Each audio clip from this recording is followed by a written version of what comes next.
What's up, y'all? Welcome back to the channel. I know I've been gone a long time. It's been about 12 days. I've been on my little vacation or whatever. So I'm back. There's a lot going on in the world, especially in other countries. Don't mind my headphone. My headphone broke. There's a lot that's going on in other countries right now. It's absolutely insane. I'm gonna make sure I cover that. But in this video, Jasmine Crockett talk about how Trump's fingerprints is all over the Epstein's files. Like they're just covering it up. Um, and we're still talking about this like what is it, a year later, 2 years later, and they haven't released any files yet, which is insane. So make sure y'all like, comment, subscribe, hit the notification bell so you get notified when I upload, y'all. Like I said, don't mind my crazy headphone. Let's get right to it. Let's go. I mean, clearly the White House, they are the hostile actors, whether we're talking about the Epstein files and them not coming out, or whether we're talking about him unlawfully going into various minority controlled cities. And honestly, the list goes on. So we know where the hostility is coming from. I will have to tell you that I respect Thomas Massie. Clearly, we don't agree on a lot, but where we can find agreement, we do. And the reason that I respect him is because he always shows you who he is. He is what I would consider to be a traditional conservative. He believes in transparency. He doesn't believe in whatever Trump tells him to believe. He believes in things like fiscal conservatism. He knows who he is, and he never backs down.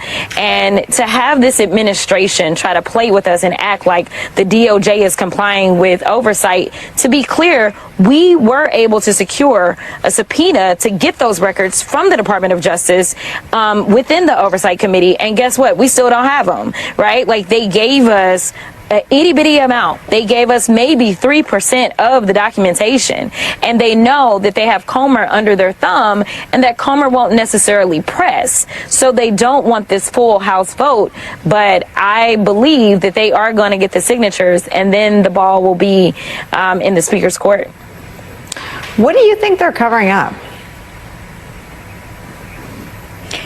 Listen, I mean, now I've never been a conspiracy theorist.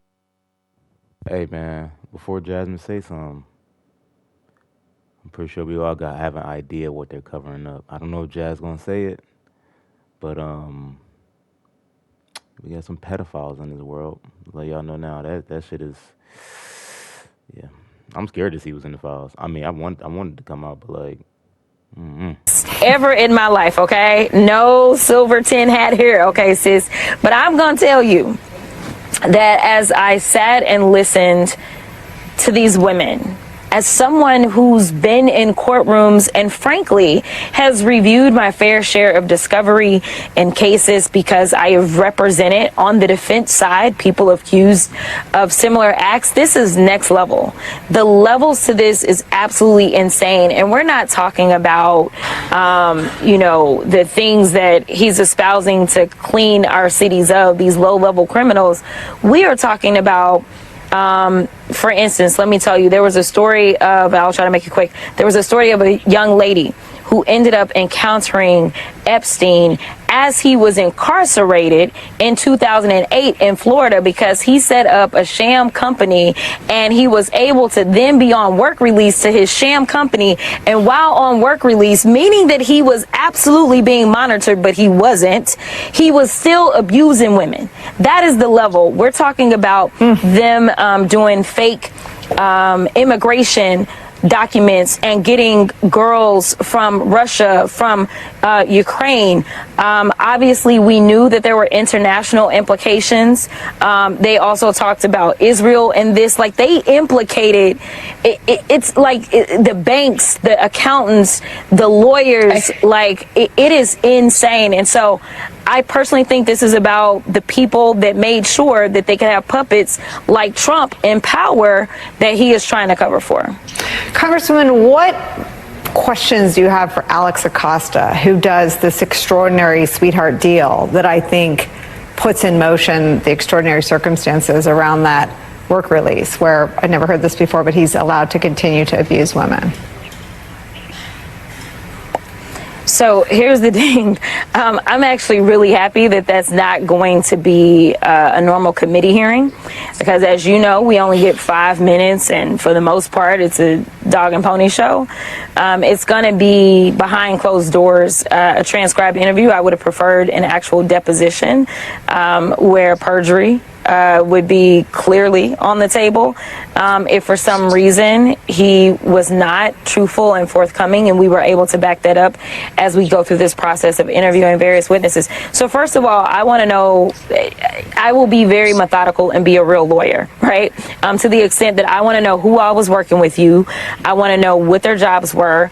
And the reason that I'm going to need that foundational information is so that we can then go and dig and talk to those people as well. It's a puzzle piece when you are trying to build a case, right? And so we want to make sure we get all the pieces to the puzzle. I also really want to seek clarification on whether or not this is something that he initiated or not. I also want answers to questions about the fact that it was clear that he violated federal law.